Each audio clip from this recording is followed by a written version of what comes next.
Good morning, I'm Ryan Beachy with headline news on CNC3, The Guardian and the TBC radio network. 12-year-old Erin schoolgirl Mercedes Lane has been found dead near an oil well off Carapal Road, ending a frantic search that began on Saturday and leaving her family and community in shock and grief.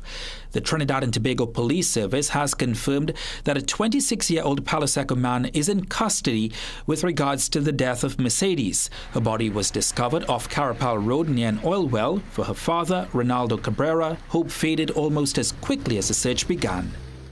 Honestly, in my mind, I don't know is to expect the worst because, it's not a kidnapping, because I really have nothing, so who going and kidnap any of my children, so automatically I don't know.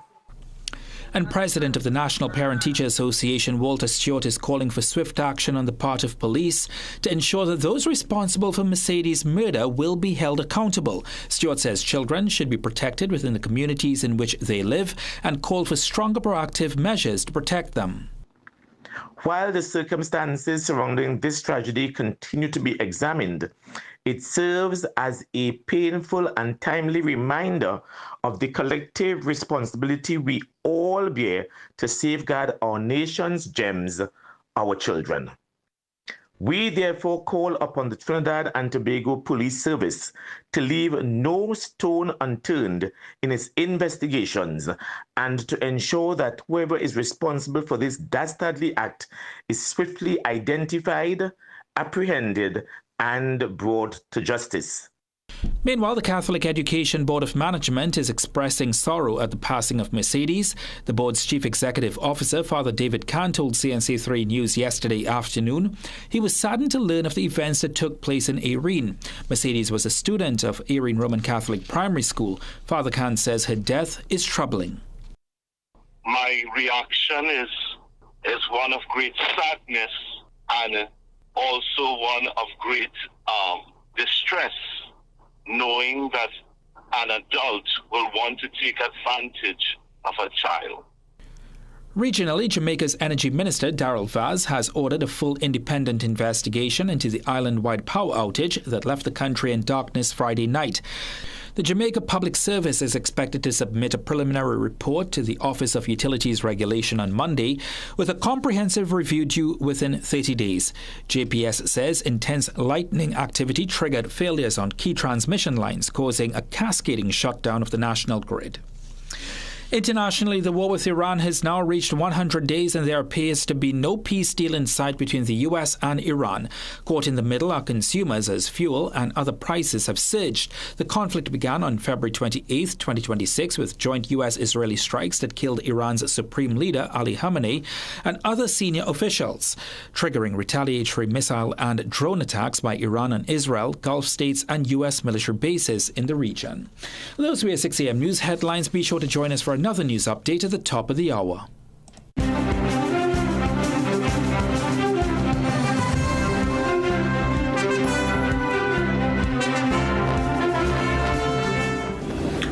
Well, good Monday morning, Trinidad and Tobago. Today, Monday, the 8th day of June 2026. And as we start the program, we look forward to the week. We, as always, give thanks for the moment, give thanks for life, give thanks for this day, this opportunity to get another chance to get it right. That's not the case for 12-year-old Mercedes. And this story, especially when it comes to a Monday, listen, it's not even to do with the day. It could be Tuesday, Friday, Thursday. No day is a correct day for this kind of news. And coming from an area where I spent my formative years, it hits in a different kind of way because this is an area that I consider to be a safe space, a place where the community still gets involved. There are folks who know you by name, they know your family, they know the history, they know your legacy. So this here baffles me, and I'll try my very best to unpack this development and, of course, other stories via the front page. But we come to you this Monday morning a bit heartbroken with this particular development. So we will treat with the program. Let's get the ball rolling. As always, great to have you.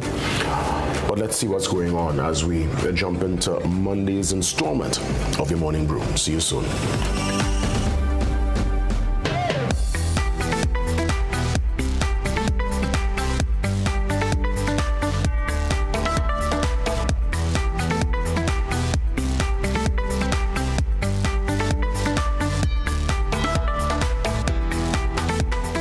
Normally I will run on, can't even run on this morning. I'll have to walk in because this development here, it's heartbreaking, is not even the statement.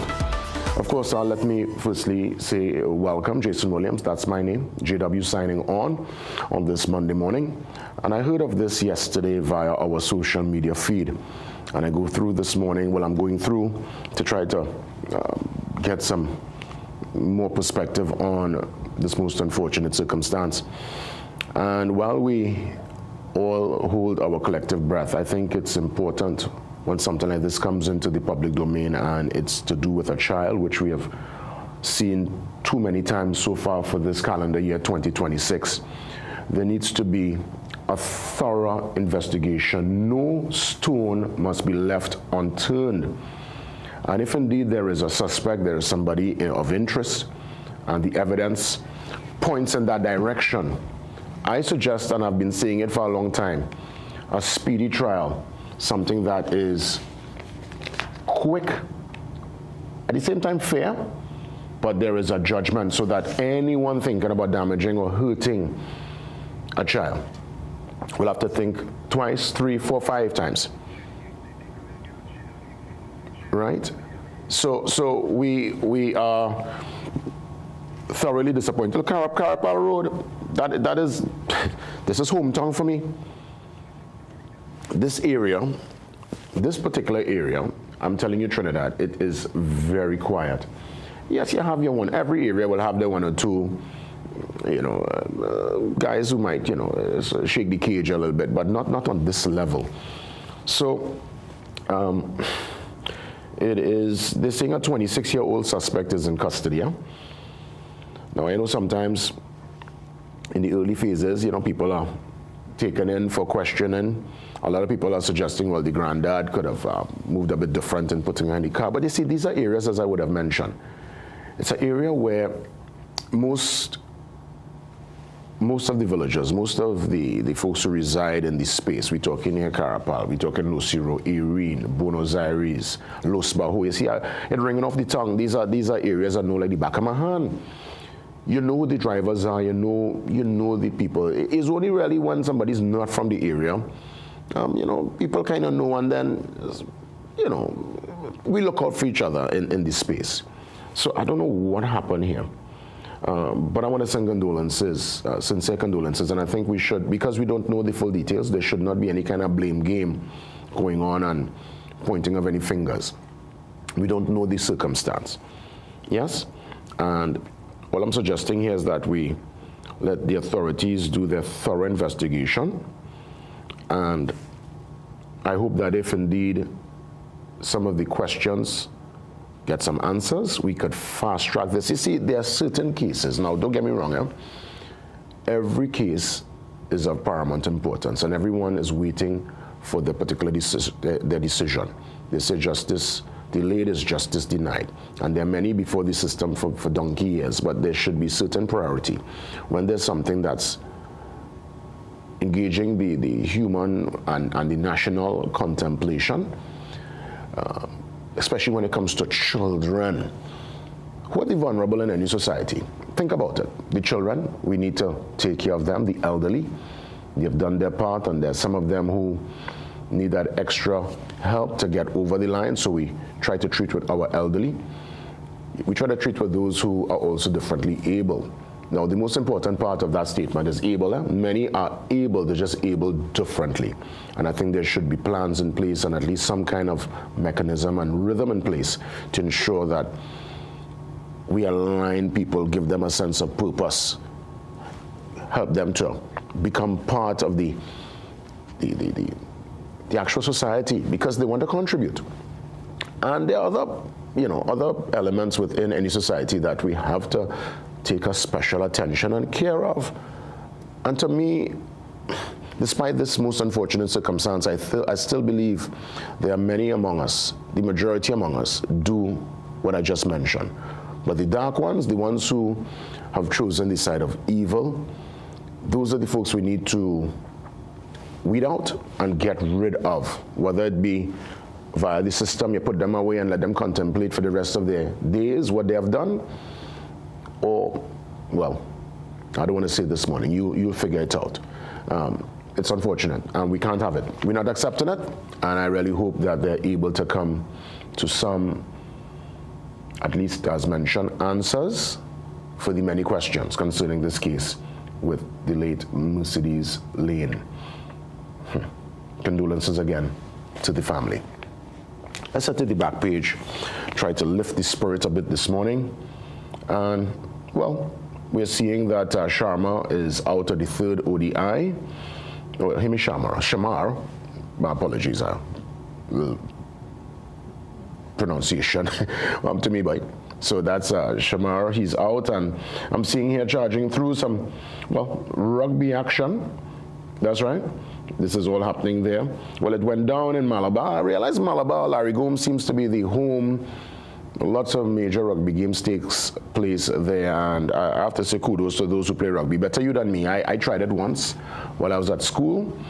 I'm very speedy, very zippy, so I thought, I'll have that particular advantage, and somebody clotheslined my ass.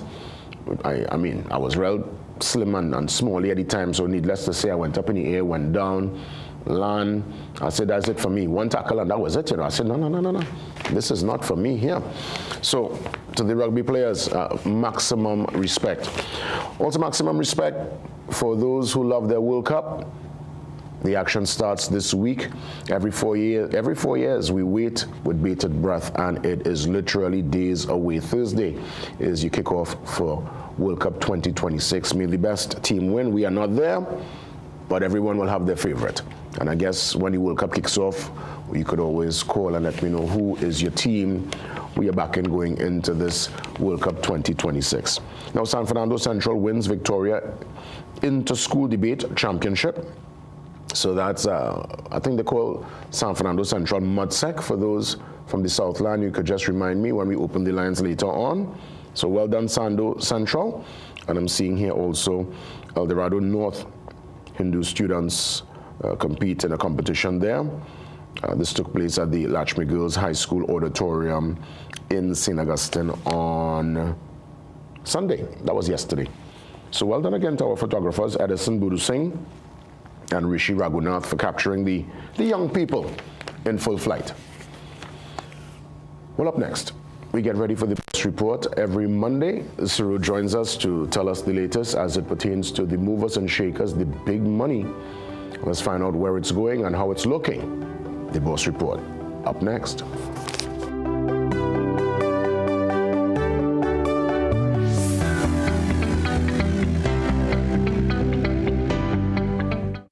Magical Expressions Limited is the largest local importer and distributor of fresh cut stems, offering the widest range of beautiful flowers at the most affordable prices. Call us today at 701-6488 or visit our website to order.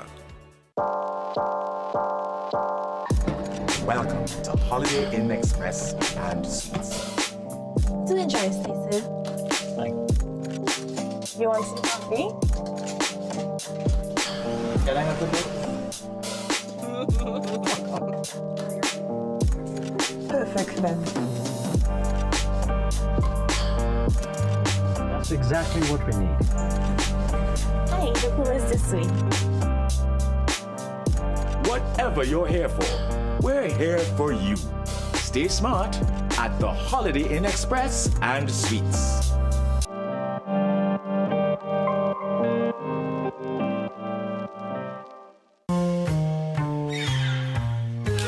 Things don't always go as expected. Be ready with Trinry for auto, home, business and group life. Call us at 800-TRIN or visit trinry.com today. Huge insurance premium. Pay your premiums bit by bit with FlexiPay from Trinry. For more manageable auto, home and commercial insurance payments, call us at 800-TRIN or visit trinry.com today. Trinry. Premier insurance coverage for for less.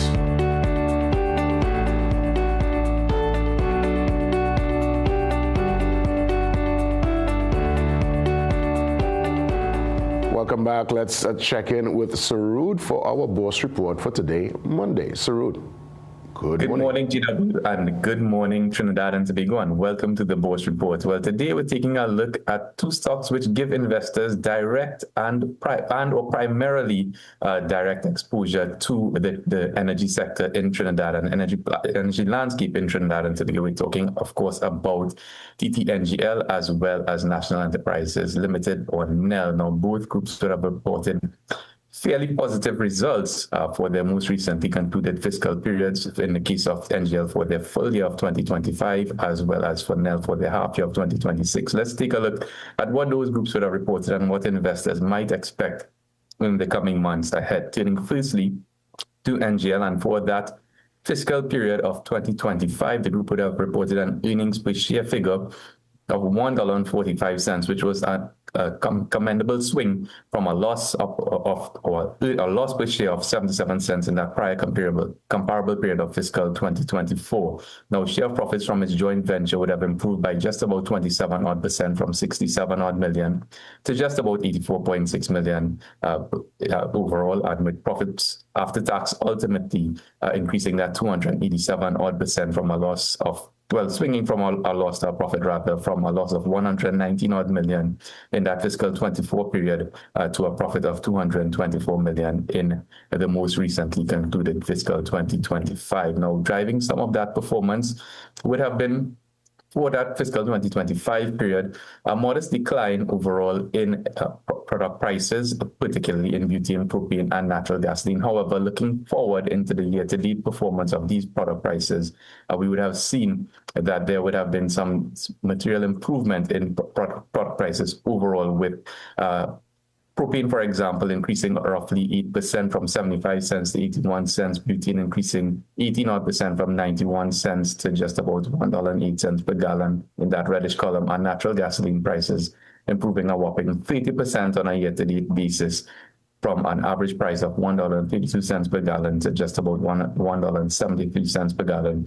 Again, making for better reading in fiscal 2026. When we take a look at the production and export front, over that fiscal period of January to November 2025, for which we have the latest available data provided, exports would have increased roughly 20% from 4.5 million barrels to just about 5.4 million barrels. Of course, the major, or rather on an adjusted earnings per share basis, looking at that share profit from the JV, or the joint venture company, which is its sole investee company, PPGPL, or Phoenix Park Gas Processors Limited, we would have seen that improvement in operating performance on an earnings per share basis from 42 cents per share to 52 cents per share. Again, this is cooperating and excludes the impact of impairment charges on the overall profitability or reported profits of TTNGL, as well as an improvement in the share price from $4.77 at the close of fiscal 2024 to its most current share price of just about $9.87 per share.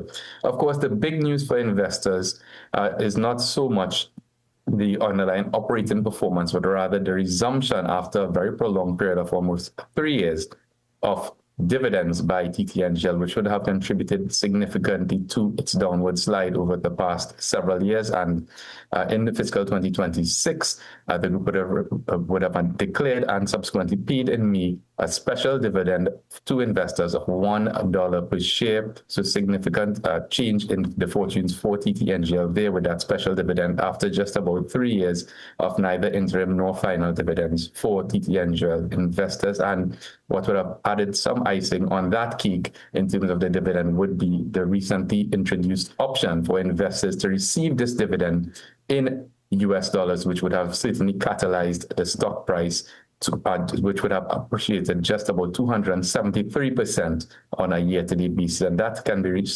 reflected, that has been reflected in the stock price, of course, closing at 987 as of Friday, and taking that market to book or price to book value or ratio rather from 0.7 times at the end of fiscal 2024 to the current level of 1.2 times, with a book value of $8.10 per share, again, with that share price trading just under the $10 mark for the time being. So at a price of $9.87, TTNGL is trading at a price to earnings ratio of 6.8 times and offering investors a fairly juicy dividend yield of 10.1%. Now, investors should take that with a grain of salt, because as the special dividend has already been paid and focus goes to operating earnings and operating capability in terms of paying dividends, we expect that absolute dividend to moderate a bit. However, with those positive operating results, higher profits from underlying asset, PPGPL, generally stronger global energy commodity prices for the time being, particularly with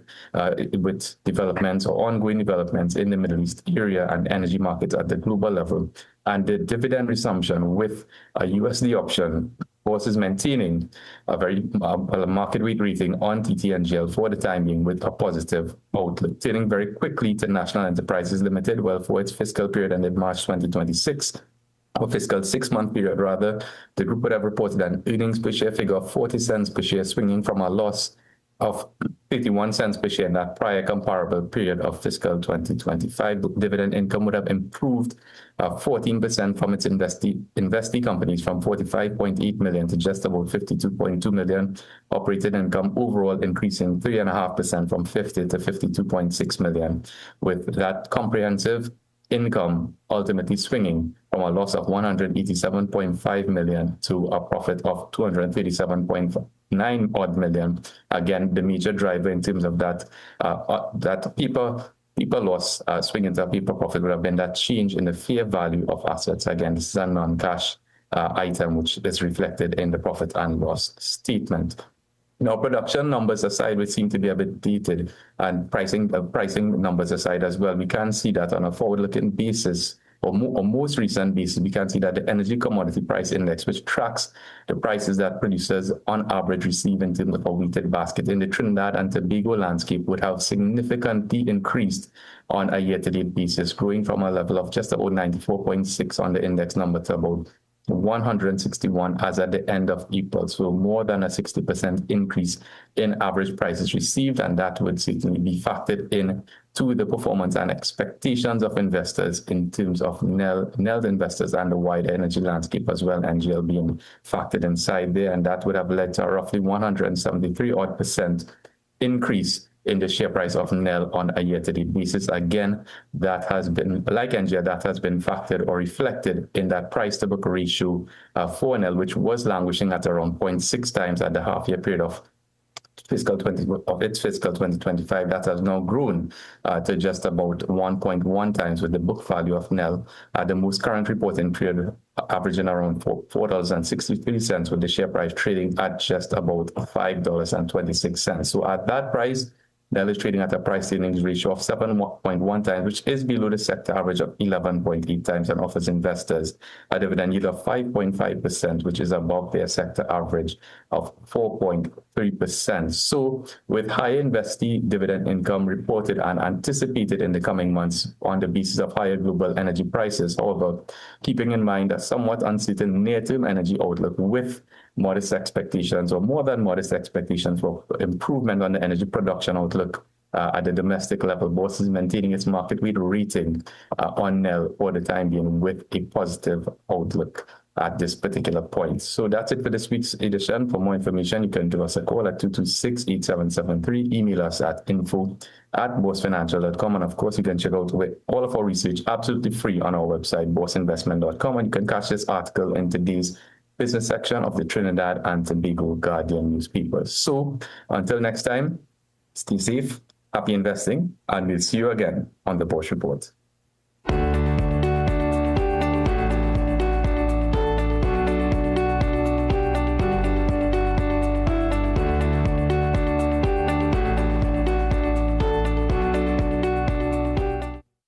Low energy? Heart concerns? Migraines slowing you down? It's time to take control of your health. Join Wellness Unlocked, the series that brings expert advice and real solutions for a healthier you. In our latest episode, learn how Jameson CoQ10 can help support heart health, boost energy, and even reduce migraines.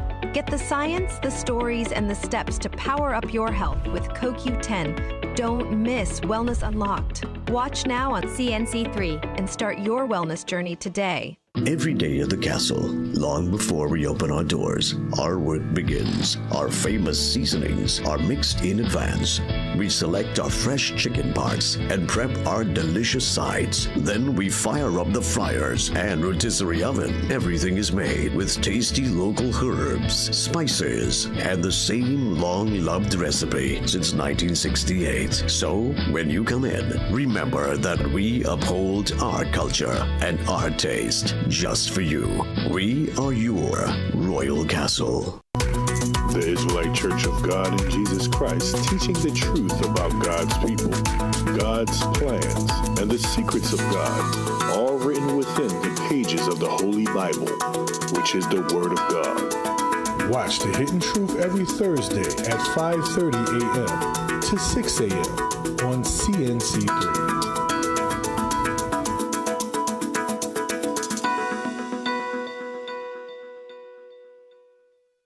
This season, Ask the Doctor is at a new time. It's your weekly prescription for trusted medical advice.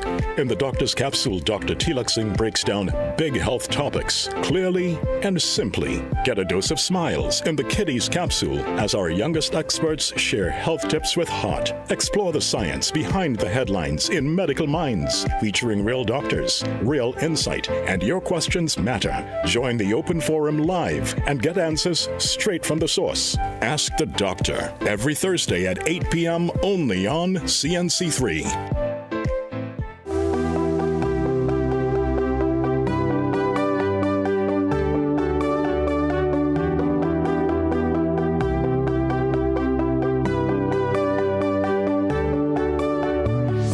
On this Monday morning, let's check in with Sagoni to tell us the latest via our Farmers Report. This is really tailored for those who looking to toil the soil. Let's hear from Sagoni on this Monday morning.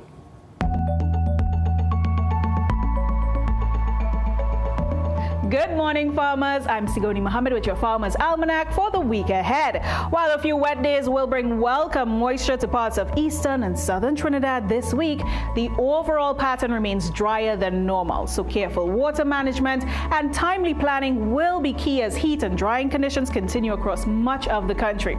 Now, the highest rainfall amounts will come from showers and isolated thunderstorms, and that's associated with tropical waves, which could bring some beneficial moisture. Elsewhere, particularly across Tobago, conditions remain a concern. We've got below normal rainfall that's expected to continue through the coming months, increasing the risk of short-term drought development in southwestern areas. So if we look at what's happening according to traditional moon phase planting practices, Monday is not only last quarter, but it's a good day for planting above ground crops, including beans, peas, cucumbers, and other vine crops. There is some lingering rain from the weekend, but it's not enough to stop temperatures from running warm to very warm during these first few days. So from Tuesday to Thursday, it will make for poor planting, probably best used for clearing lands and weeds. Heading into the weekend, conditions do turn wetter with showers and thunderstorms. This is an excellent time for planting below ground crops, including cassava, sweet potatoes, and other root crops. Now, farmers, you should also expect breezy easterly winds, which may stress your young plants and flowering crops on exposed hillsides. At the end of this outlook now, we do find new moon on Sunday and a return to Saharan dust haze, which brings poor planting conditions as seeds in the ground now may struggle or rot, and that's due to the transition from wet to dry weather. Now, before we go, how about a farming tip? Consider conserving every drop. With soil moisture continuing to decline, irrigate efficiently and maintain adequate water storage, especially in Tobago and southern districts in Trinidad. Then you want to prepare for heat stress, so schedule strenuous farm activities early in the morning and ensure your livestock have shade and access to clean water. So farmers, take advantage of the planting windows on the wetter days while using the remaining days for maintenance, harvesting, and conserving moisture as the dry spell continues. And that's your Farmer's Almanac, helping you grow smarter every week. Thank you for the Farmers Almanac, that Farmers Report, their courtesy Saguni.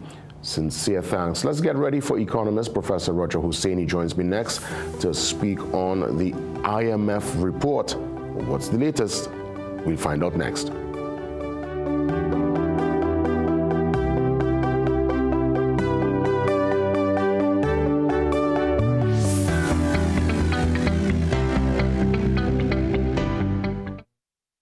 Heart disease is the #1 cause of death in Trinidad and Tobago, driven by two silent threats, diabetes and high cholesterol. But now there's a powerful ally, introducing Berberine Plus by Asia Nutrition, clinically proven to stabilize blood sugar and keep cholesterol levels in check.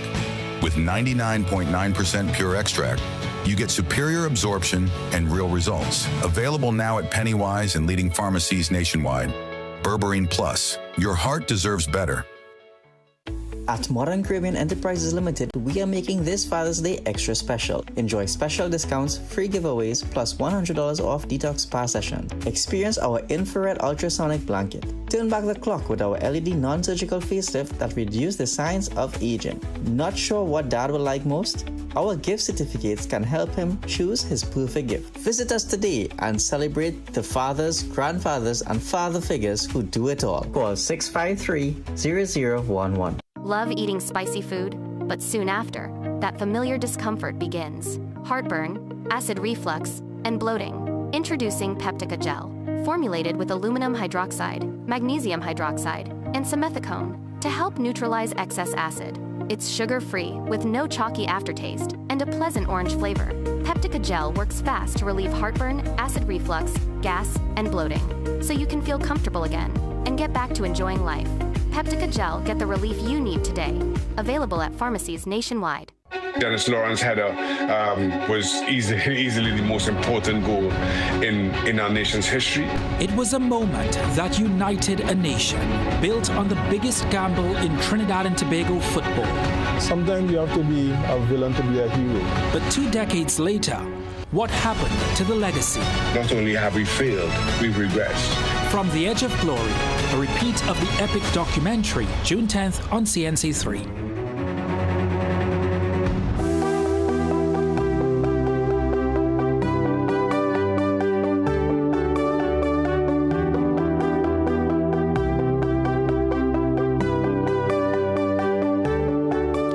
Economist Professor Roger Hussein joins me yet again for insightful conversation. We want to thank the professor for taking the time and sharing a piece of the Monday morning with us. Welcome as always. Yes, good morning and thank you for the invitation.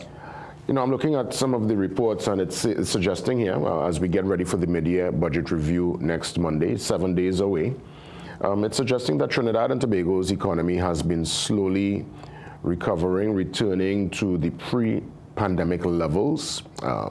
Again, the inflation so far suggesting it's low, but that does not seem to be what I'm hearing from the average consumer.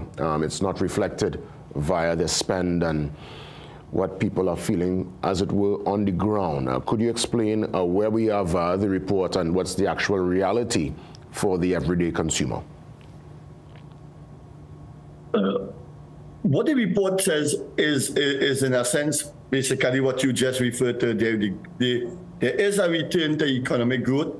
The return to economic growth is steady, but it is low for 2025 and 2026 using the IMF data. And it shows that for 27, 28, 29, and 2030, even at the 31, there would be a continued improvement in growth. So now, if you look at this graph here, you would see in the blue broken line, that's overall GDP. And you would see that it is a little lower in 2026 than in 2019. But as we go along to 2027, 28, 29, 2030, 2031, real GDP overall continues to grow. Now, I made 2015 into the base here, so in other words, that means all things starting from 2015, let's see how it goes. And you can see a considerable amount of the growth effort is not only coming from the energy sector, but also from the non-energy sector. And that's important news for Trinidad and Tobago. We need the non-energy sector to grow, but not just the non-energy sector. I warn policymakers, not just the non-energy sector, it has to be the non-energy export-oriented sector. Because if it is we only grow the non-energy sector, of which non-tradables are a part of the non-energy sector, we run the risk of further worsening the current account balance and by extension the stock of reserves. And so all economic growth in this country has to be focused on will it improve the stock of reserves at the central bank? Will it improve the current account balance? And I'm not seeing that message coming out strong enough and clear enough from the Ministry of Planning, the Ministry of Finance, and the Ministry of Trade. But growth is no longer any good. Growth in Trinidad and Tobago at the point where we are must be growth related to improving the inflow of foreign exchange. And that's where my concern lies at this moment for Trinidad and Tobago in the medium term, in that even though we are going to get some more gas, which would bring in definitely more foreign exchange, some of the other types of growth that I'm seeing taking place is not bringing in foreign exchange. In fact, it is using even more foreign exchange. And therefore, the pressure continues on the stock of reserves as external debt increases. So I'm looking at parts of the report, and it suggests here basically what you just mentioned, that the current account balance remains in surplus. However, the external position, our external position has weakened, and international reserves, while still adequate, they have declined. Could you go a bit deeper to explain to us in terms of especially the foreign reserves and that decline? What's the time frame? Because I know you always map things out and you look at the data and you give us year by year. Where are we as it pertains to the country's savings? Where are we at in terms of? The country's savings and our reserves, and if the just in case, because again, all this is subject to external factors. At the end of the day, we are in hurricane season. There are natural environment factors. There are geopolitical factors. There are so many different moving parts that could impact a developing island state like Trinidad and Tobago. Where are we more so for the just in case it hits the fan? How is that account looking? Okay, so the good news is we are not in a crisis position as in many other countries in the world, in the sense that our reserves are not non-existent. Our reserves, for example, in 2025, according to the IMF data, stood at about 5.4 billion US.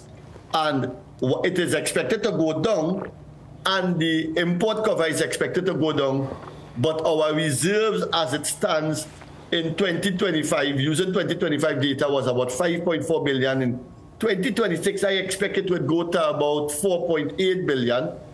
And as production from gas increases next year, Manatee and the other BP wells that are coming on stream, you would see some more economic activity in terms of goods export via the form of LNG or other form, bringing in more foreign exchange so that the deterioration in the stock of reserves would slow.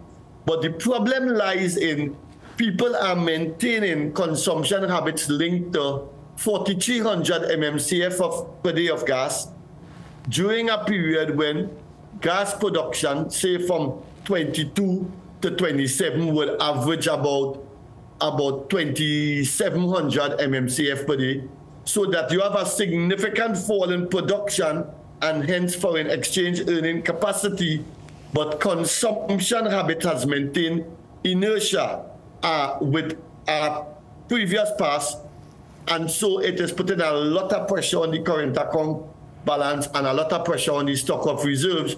And at some point in time, I expect more changes would have to be made to keep this pressure on the stock of reserves, to lower this pressure. It's a very, very difficult management period. I mean, the labor force participation rate is down. the economically inactive population is up, the retail price index is up, the real effective exchange rate is up. So there are a number of variables all working together at the same point in time. I don't envy at all the job of the Minister of Finance, and he has been doing a reasonably good job to keep this ship steady, but it's a lot of work ahead. It's a lot of work ahead in this country. I'm glad you mentioned labor force, because other than balancing the books, one needs to also balance human expectation, the labor force expectation. And with nurses lobbying for their monies, teachers lobbying for their monies, of course the PSA, given that particular payout and that natural expectation, how does the government, or at least the finance minister, with the Balancing Act and this mid-year review that's around the corner, keep everyone at bay and ensure that there is productivity? Because again, if people decide to withhold their labor and productivity dips, we could find ourselves almost making some moves in the wrong direction. So walk me through that particular Balancing Act, balancing the books and human expectation. So I think good sense would prevail. I think people are very well aware of the poor state of the economy. I mean, it has taken a real battering. And therefore, although people are clamoring for their money, they would understand that the economy is in a terrible state. So that it would have to be mano in mano, the government working and the people working together to try to move into next year and into 2028, so that more income comes in, the government is better resourced and therefore better able to pay. So it's not a smooth ride and a smooth situation now. I'm sometimes surprised when I see the reaction of some of the unions. Having said that, the government has also come into power making some promises, and people would expect that these promises would be met to them. They have promised the PSA a certain increase in salary and whatnot. And the IMF numbers are reflecting that salary increase, so that we expect a persistent fiscal deficit moving well into 2031. It's what I would say to people is that you cannot expect the same standard of living at 2,500 MMCF per day of gas as compared to 2010 when it was 4,300. But next year and in the few years to come, more resources will be coming on board. Temper your expectations, be wise in your expectations, rather than try to shut down the economy and kill the dying beast. Let the beast in the energy sector revive, let the economy revive some more, so that your needs could be met, the government would be able to meet them in a more capable way, and a rising tide would lift all boats. That's my honest view. The government, they're requesting about $3 billion, from what I read in the news cycle, to offset and to treat with certain demands at this point in time, to deal with the challenges within the economy. How does this $3 billion request affect the deficit, Professor? Well, I suspect they are expecting some extra a bonus on the energy sector side by now, given that the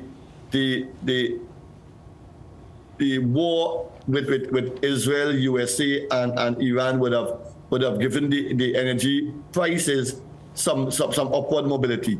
And so some of what they are probably going to ask for would be extra money that came in via the energy side, so that they are probably thinking, I don't know what they are exactly thinking, so I'm guessing, they are probably thinking that they could use this economic boom, so to say, this extra amount of economic resources to meeting some background spending that has to be done, that they may have promised. One of the things I noticed was listed in the headline of the announcement is that more jobs will be coming. Now, it's critical. Now, when we look at the labor market, and you did mention the labor market did not deteriorate between 2025 and 2026, according to data from the CSO. If you look at CSO data, you would see it is the same thing in 2025, same level in 2025 as in 2024 in terms of the employed labor force. That is some good news, because the slump in the economy or the stagnation of the economy made me think we would have lost about 15,000 more jobs. That didn't happen. The workers were employed variously in a little bit in agriculture, a little bit in manufacturing, some in own-account workers. They were variously redeployed, and that's good news. The labor market is holding its head. We now need to get it to improve. And if the Prime Minister is saying via announcement that the $3 billion or so that they are going back for will help to boost jobs, that's great news, except that we don't want KFC jobs only. We don't want CPEP-like jobs only. We want long-term sustainable jobs. And this is where the E-Tech Park comes in. The E-Tech Park and the announced US $5 billion increase in non-energy exports by the Ministry of Trade, it is the rock on which this country must be built. When I look at the IMF data, it keeps screaming out to me that the real long-term bailout of this economy and the real long-term stability of this economy lies in what the Ministry of Trade said. And we have to keep pushing the Ministry of Trade to improve on their buy local campaign. You heard the buy local campaign announced, and then basically very little follow-up. You heard the import substitution arrangement announced, and basically very little follow-up. They did have an announcement of the roadmap to reach US $5 billion in non-energy export increase by 2030. Although in the first year, when I look at the data, it did fall. Non-energy exports did fall. There's a lot of work ahead for them, but if this work channels into long-term sustainable jobs via the E-Tech Park and other like arrangement, this country will prosper. We will smile, we will be in a better position. And if the Ministry of Trade does not meet its target, notwithstanding the coming upstream of all the energy projects up to Dragon, I'm not including Dragon, we will continue to struggle. My view is the bailout factor and the long-term sustainability attribute, if it is to improve for Trinidad and Tobago, lies in what the Ministry of Trade has said in terms of non-energy exports and in terms of foreign direct investment or investment coming into the country, and we need to keep them going at it. That is where the future lies. As always, I will always ask advice from you, and especially not only myself, to the viewing audience as it pertains to our own expectation. Of course, the government will go through their media budget, but when we, as Trinbagonians, navigating this Trinbagonian experience, look towards our own personal spend. What's your advice in that regard as we not only go through our mid-year review, but we're going through literally the halfway point of calendar year 2026. What's your advice to the average consumer? Mariah from Maraval, Mark from IRO, someone in Tobago. What's your advice to the consumer? My advice to them is to cool it. Cool it in what regard? I'm going to expand. My advice to them is to cool it. Keep the system calm.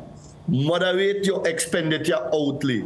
So if it is you go in the grocery and the prices of chicken, the price of fish, the price of beef has increased, modify your consumption portfolio for the short run so you could survive, so you could get into next year when it is there's a greater inflow of gas and therefore more revenue would circulate. So even in my household, whilst I was building my house, I would switch from chicken breast to chicken foot, chicken neck, chicken back.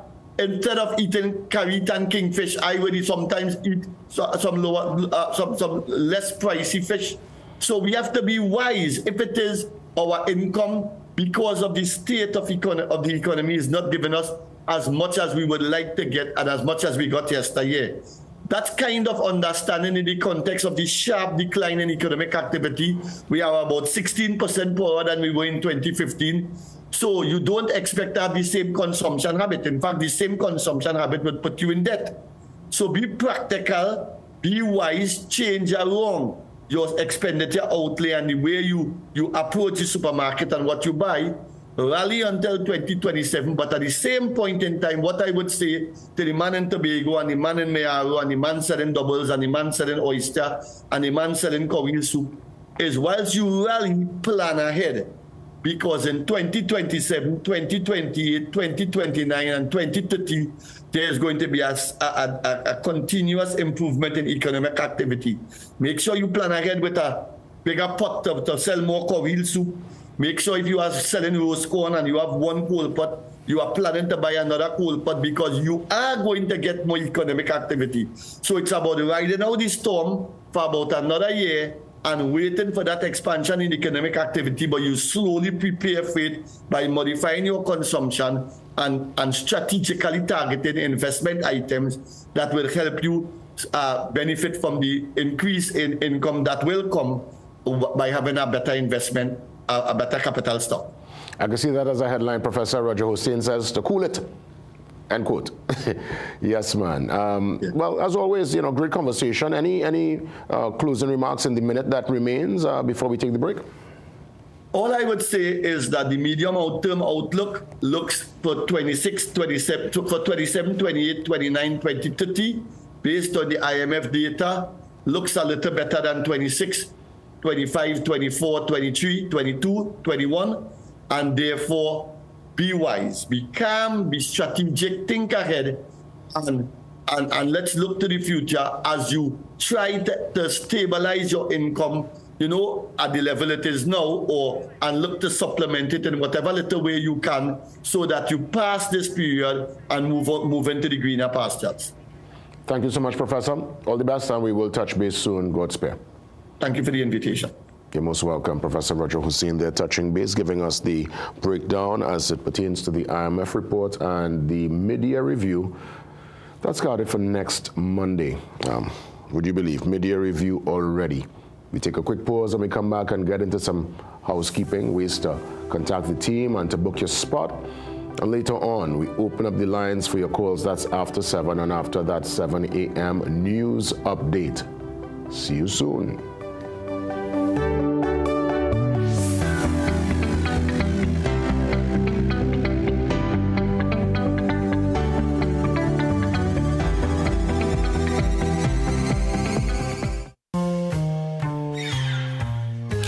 Things don't always go as expected. Be ready with Trinry for auto, home, business and group life. Call us at 800 TRIN or visit trinry.com today. Huge insurance premium. Pay your premiums bit by bit with FlexiPay from Trinry. For more manageable auto, home and commercial insurance payments, call us at 800 TRIN or visit trinry.com today. Trinry, premier insurance coverage for less. Step into ABC Doors and Windows, where quality meets variety. Discover premium wooden, steel panel, fiberglass, and steel security doors alongside aluminum, UPVC, and steel windows designed for strength and durability. At ABC, we're always a better choice, delivering products built to last and service you can rely on. Visit our showroom at 1 Chanka Trace, El Socorro South, or call 638-7184 to make your dream home a reality.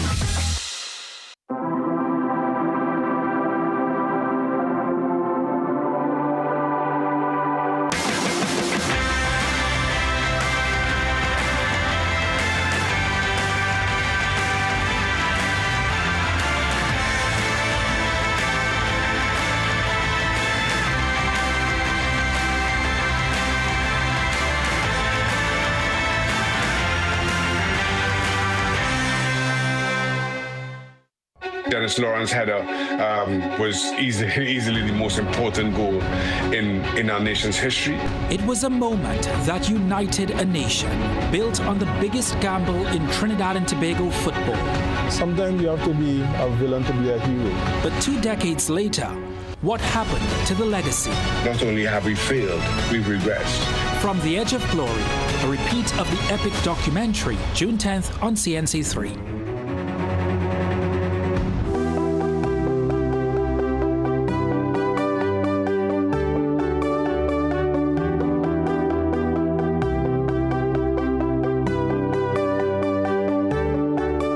About what I would say 6 minutes moving up to 7 o'clock. Let's remind you of ways you can contact the team, put in the request to sit with me on the couch or to join me via the Zoom line. You're sending your email to tmb@cnc3.co.tt. That's our email address. It's one address.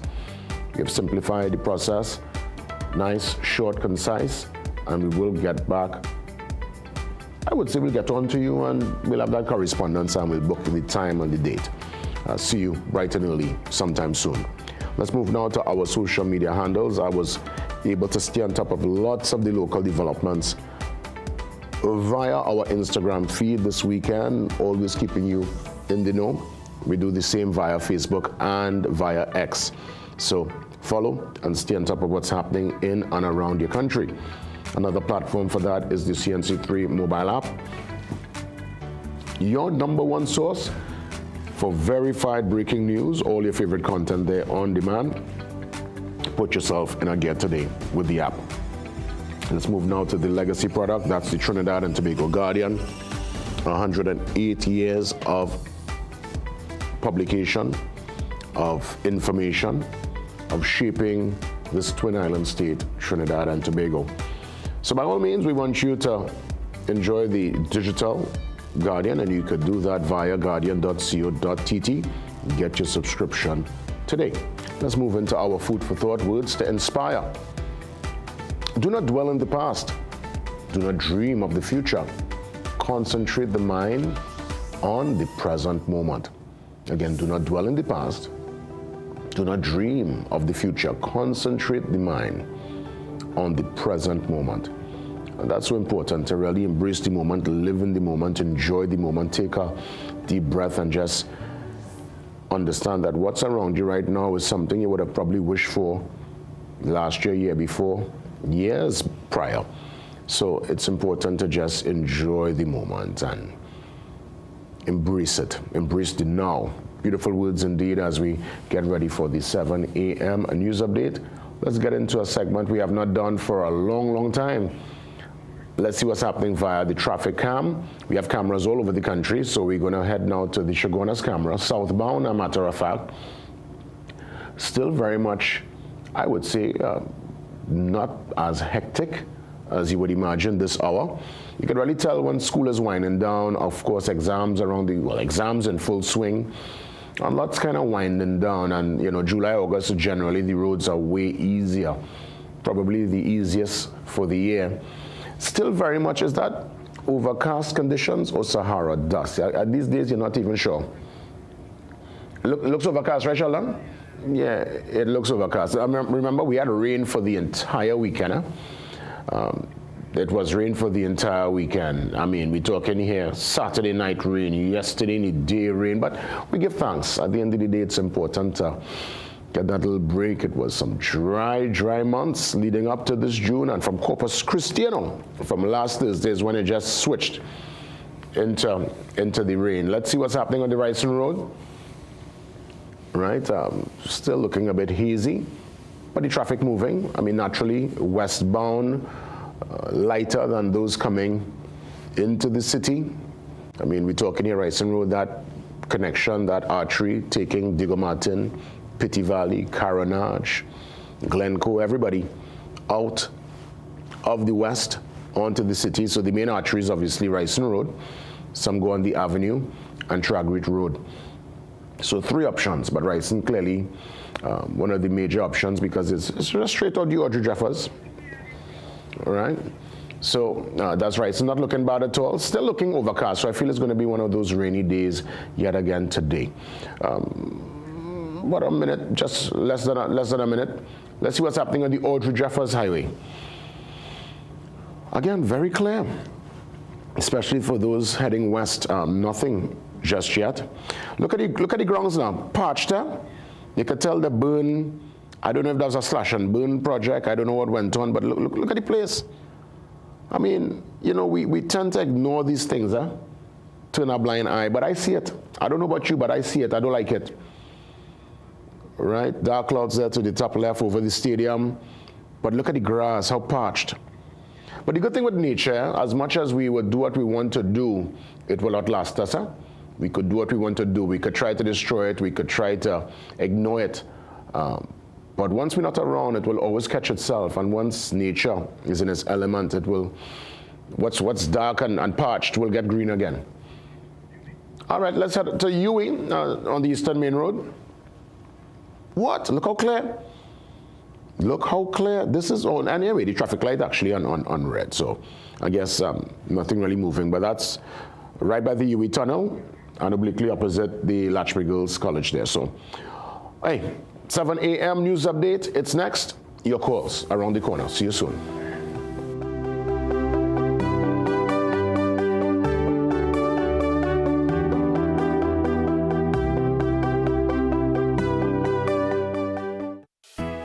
Time Check, brought to you by the Central Bank and the National Financial Literacy Program.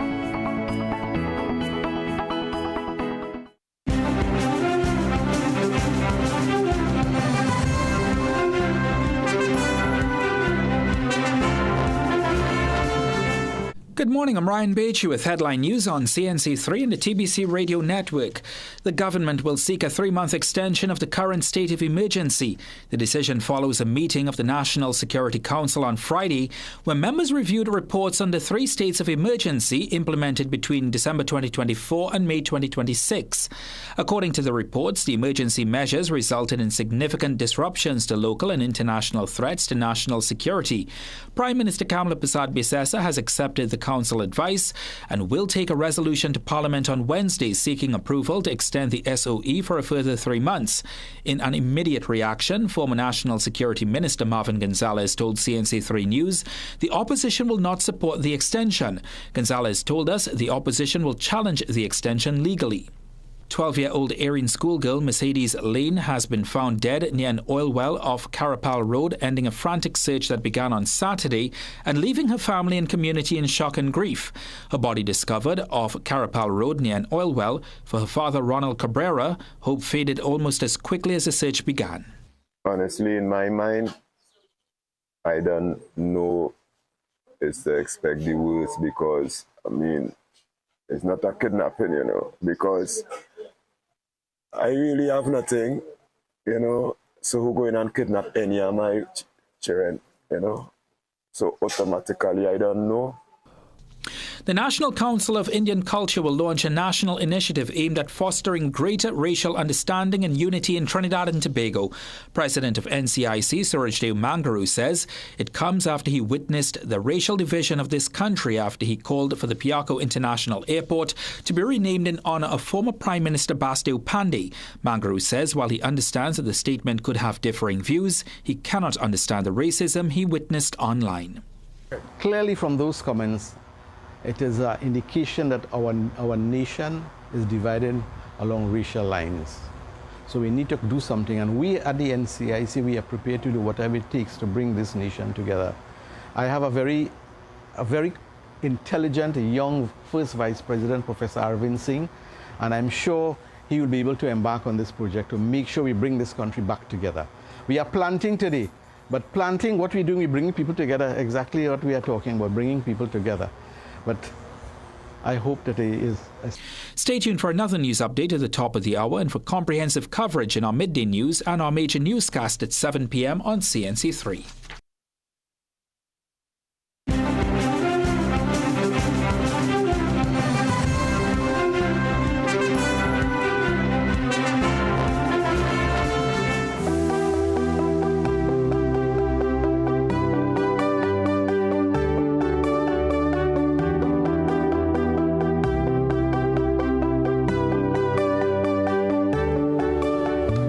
Welcome back. Let's get into our phone calls for today, Monday, the 8th of June, 2026. Let's see what's happening on your end. We have obviously been following up on a couple of stories, a couple of developments. I know there would have been some issues with the water supply. There was a leak that we checked up on. There are certain things that, you know, once you call, we try our very best to make the necessary call, and if there's any improvement, please let us know so we could always give the authorities their commendation. Let's head to Shagonas. Good morning, my brother. Welcome. Pleasant good morning, Jason. Shagonas, before you go into the commentary, who you normally back for the World Cup? I know you're a football man. I know Liverpool is your club team, but your country. All right, well, here what? Since the days of the late 80s, early 90s, I was back the Dutch. Right, since the days of Van Basten, well, Van Basten went out early, but since the days of Ruud Gullit, right, Frank Rijkaard, the De Boer brothers, right, we're talking about Ronald Koeman, Dennis Bergkamp, right, Frank De Boer, right, Ronald DeBoer, you know, I mean, all these guys, you know, coming down, Edgar Davids, the Pitbull, as you used to call him, you know, Seedorf, you know, I mean, I always find the Dutch player sort of South American game, you know, total football. Total football. Sorry? Total football they play. Total football. Of course, right? And I like how they have a mix in the culture and everything like that, you know, I mean, it's not like other places, you know. So I always like Dutch, how the Dutch play and everything. I always back the Dutch, you know, and it break my heart when they lost the final to Spain, you know. But I mean, somebody will win, somebody will lose, right? Yeah, that's life, right? Thanks for that. All right, I appreciate it. Go ahead. Jason, what I want to touch on this morning, right? It have a lot of politics going around, relevant to comments being made about this, that, whatnot, and the other, right? But what I want to remind people, right, is that a government, any government, maybe this government, anybody, is here for 5 years, and not everything can be done in the first year or 2 years. So the perception that promises are not being kept and that they putting people on scene, as how the layman they say, right? These things we have to wait and see. You see, it's only when the 5-year period has elapsed, right? It's only when the 5-year period has gone, then we could afford to say, hey, listen, they said this, they said that, they didn't do this, they didn't do that, right? So let us give the government a chance. In all fairness, I do not agree with everything the government is doing, but I mean, let's give the government a fair chance in everything, right? And on a much higher note, I want to say to the whole of Trinidad, today is Monday, right? Let me get up and do what we have to do. All right? Let me get up and do what we have to do. Have a good day, Jason. Yeah, all the best. Same to you, man. And thanks for touching base. Get up and do what we have to do. Yes, man, I love it. That's a good call. That's a good call. Treldan Lane. Treldan, good morning. Hi, Jason Williams. I've been really calling for a while. I'm just observing your show in the backdrop. And I like how you are always executing your services to the nation. I like your positive spin that even though negativity do exist, and it do exist, we can see a brighter future about how we think. Because our thought can transform a generation. Yeah. And for us to fix this nation, we have to sit down, dialogue, and fix each other. Because nobody is more seamlessly okay. But by us harmonizing, fixing, sympathizing, lobbying, supporting, having compassion, we can heal this nation. Because I firmly believe this nation is scarred. And if we don't take steps to heal, we can never truthfully improve anything in this country. Jason? Yeah, man. Love your support. The excellent job that you do. And always remember that true healing starts outside. Thank you a lot, Treldan, man. Always positive. Always want to lift the spirit, especially on a morning like this morning with some of the developments and especially what we saw with young Mercedes out of the Southland. Let's head to Santa Cruz. Santa Cruz, welcome. Yeah, morning, Jason, and morning to the people of Santa Cruz, and nice weather this morning in Santa Cruz. Jason, one of the problems we have in Santa Cruz, the question is water. No water in Parksville, no water in Lacano, no water in Cantaro, Charles Street, PPL, Sambuco. We have a serious water problem, and I do hope that WASA attend to this water problem.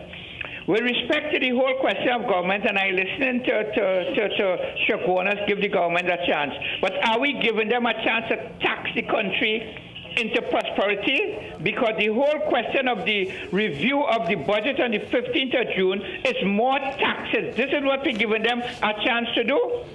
I think what he's suggesting... The Prime Minister is going to Parliament to extend a state of emergency. This is what we're giving them a chance to do. That are we now governed under state of emergencies one after the other? We have to ask ourselves the question, where is our freedom? This was the said Prime Minister who was stating that you cannot tax a country into prosperity. And now we're seeing the same thing happening over and over and over, and state of emergency over and over. Are he saying give them a chance to make sure that the country operates under lockdown? This Mr. Santa Cruz saying thank you, Jason, and sign off this morning. Well, you see, Santa Cruz, I was going to engage you for a moment. You're still there, Santa Cruz? Is he still there? I think what's happening is that, and again, I'm not Shagona's defense lawyer, right? But I think what Shagonas would have said was, give them, is only after the 5-year performance, then you could say, okay, this is a A grade or a F for failure. And I think that's a kind of fair assessment. I mean, this is what, a year and a couple months in. Granted, turbulence, not a smooth ride thus far, but again, it's a 5-year mandate they've been given, and one can really give an assessment of any particular administration. And this is not only for the current administration, we're talking here generally across the board. If you're given a particular mandate, it's only really after that mandate is over, then you could look back and say, okay, that was performance, or, well, the opposite of that was performance. Yeah? So I think that's what you're saying there, Santa Cruz. I don't think you're talking about like right now. We're talking about the overall performance after the 5 years up. Let's head now to Faizabad. Faizo, good morning. Brother Jason, morning. Welcome. I listened to Shagwanas, and it's fair comment. But I also think there should be room for appraisal as we go around. You understand? Mm-hmm. Not necessarily protest in the vehement way that they are doing it now. They're making protests among you know, Jason. So let me ask you, at what point, because I agree, appraisals are important, and that's why every year, I guess, you're supposed to be some kind of review. Yeah, exactly. But my question is, at what point, so let me ask you, is the honeymoon over? Because I know people were saying in its early days, give them a chance. Every relationship, when it starts, there's a honeymoon phase. Is it safe to say the honeymoon is over, now we down to the brass tacks? Yes, Jason. Okay. Yes. I think after 1 year in office, if you doesn't get your marbles together, something has to be wrong. All right. Go ahead, Faisal. I'm listening. It means that you were ill-prepared. Yeah? So I am saying, but the kind of protest that we are seeing now, it is now becoming meaningless. Meaningless. It's just protest for protest sake. Let me move on from that, Jason. You had the Indian guy on TV for Indian Arrival Day. Yes? Mm-hmm. Bhojpuri guy. Yes. The doctor. Mm-hmm. Yes. And I admire that young man. And I will tell you something. You see, name, Jason, name, especially the Indo-Trinidadian, the Chinese, the Syrian, you know, they hold on to their original name. It reminds them of something, yes, to identify with. Mm-hmm. And I looked at that, and I looked at that young man, and he was so proud of coming on the TV and, you know, advocating for his Indo-Trinidadian. And I'm sadly to say, Jason, I don't think the African leaders in this country are doing enough, if any at all, to promote Africanism as the way we want it. Because I remember Ken Valley once asked in Parliament, why did he wear the shiki for emancipation? They say you don't want to look like a mook, you know, Jason. Yeah, well, you see, sad to say, there are a lot of people who, because of whatever reason, with, you know, lacking information, knowledge, to understand themselves. But, you know, honestly, Faiz, I think we're coming out of that. You're seeing more and more folks connecting with the African route, and there are now direct flights out of Barbados once a month. Peace Airways, I believe it is, direct flight from Bridgetown to Lagos. So strides are being made, Faizo. Worry not, strides are being made. But I hear you. Let's head now to Karanaj, West Side. Good morning. Hello. Final call. Hello. Hi, Karanaj. Welcome. Good morning to you, Jason. Good morning. Jason, I am touched since yesterday, to be honest with you. We both are from Erin. Mm-hmm. We both are from Erin. Yeah. Your Auntie Annie taught me in Erin RC School. Look at that. This quiet village, Jason. Yeah. We could have passed through Carapal and come to La Reunion. We could have roamed there. Yeah. Erin is not about this. Oh my goodness, it touched me yesterday. Yeah. You understand me? I remember so many things long ago, Jason, honest, it really touched me, honest, you know, for my quiet Erin. Yeah. And I know you felt it this morning, to be honest with you, when you started to speak. I've felt it, I've seen it and all in here, Jason. Yeah. What we can say, boy, only God and God knows. And I still want to send all my condolences to the father and the mother. All to be strong.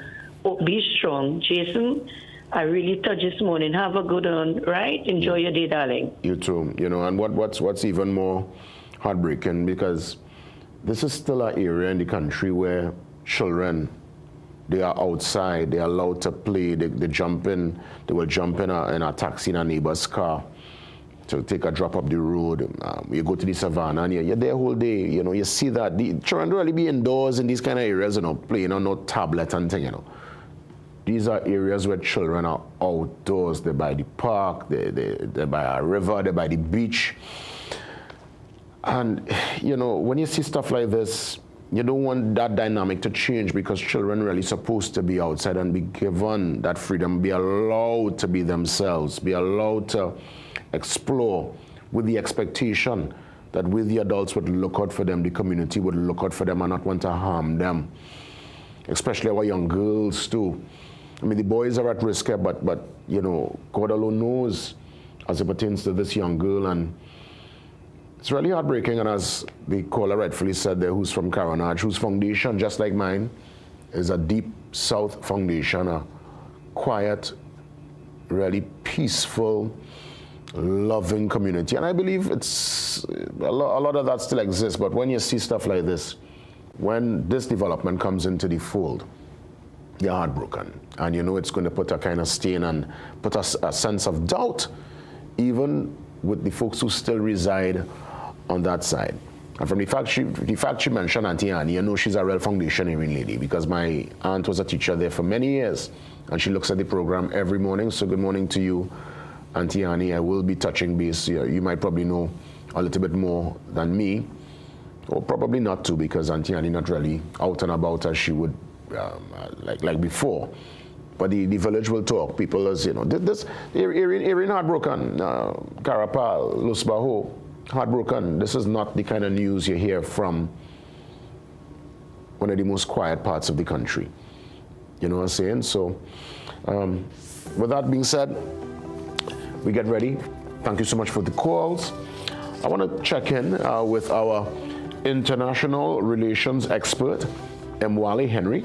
He steps in to treat with this TNT being part of the UN Security Council non-permanent seat, that particular appointment, and why it matters.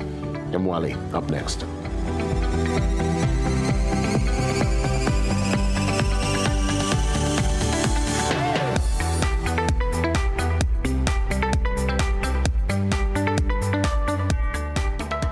What if we each took one small action today that could have big impact tomorrow? What if one family took a stand to reduce waste in our landfills? What if one school made a choice that can lead to a greener Trinidad and Tobago? When you recycle glass, you create jobs, reduce waste, save resources, and help preserve our environment. Glass bottles and jars are 100% recyclable and can be reused indefinitely. Recycle your glass and join the Glass Loop movement today. Introducing CTS College's Early Learners Academy, our physical school with a nursery, daycare, and preschool. With qualified and experienced staff, modern classrooms, and the latest teaching methods and technology, your child would get the personal care and education they deserve. Activities include potty training, storytelling, phonics, craft, academics, and field trips. Enroll your child today at CTS College's Early Learners Academy.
Mwale joins me, Mwale Henry. He is an international relations expert. And I'm so happy, Mwale, to have you on yet again for us to unpack some developments and what many consider a historic moment for Trinidad and Tobago. We will treat with that very soon. Let me, as always, say welcome and good morning to you, Mwale. Good morning to you, Jason, and good morning to your viewers. It's always good to be here. Let me ask you, Mwale, this particular development with Trinidad and Tobago now being part of the UN Security Council non-permanent seat, why does it matter? What's the significance? I saw many celebrating this, even some of the UN delegates who reside in Trinidad, I saw putting out social media posting, well done to Trinidad and Tobago and the government on this particular accomplishment. For the average person looking on from the sidelines, what does this mean? Why does it matter? Well, to that question, I want to clarify something. You know, Trinidad and Tobago achieving a non-permanent seat is definitely an impressive feat, but it is not a historic one. You know, if you consider from Prime Minister George Chambers, Patrick Manning, 1985 and 2002 respectively, Trinidad would have sat in that seat. So what is historic is that we need to distinguish the moment, which is achieving sitting at the Security Council, but the history and what's presently before us is that Trinidad is assuming this seat at the UN Council at a historic time. And what's historic about this time, the United Nations is facing a crisis of cash and a crisis of confidence. And that is what is historic about this time as Trinidad enters into the United Nations. So I'm looking at a particular article you penned, and I'll read a part, an excerpt. It says here, your words, for decades, Trinidad and Tobago built a diplomatic reputation around multilateralism, sovereign equality, non-intervention, and dialogue. You said the country generally preferred institutions over interventions, negotiations over coercion, and consensus over confrontation. That reputation, you are saying, reflected both national policy and broader Caribbean thinking. The question now is that reputation still part of the country's ever-evolving foreign policy posture? And based on what we would have seen with our Venezuela, three instances for me, how we dealt with Venezuela, the support we would have shown for the Iran attack, and more so our position all of a sudden on Cuba, speaking about their style of governance. I never heard that as a concern in the many years I've lived here. How do we balance that? What would have been the norm and what's now the new reality? So as I mentioned earlier, historically, the UN is facing two crises, cash and confidence. What you've just raised there is a crisis of confidence.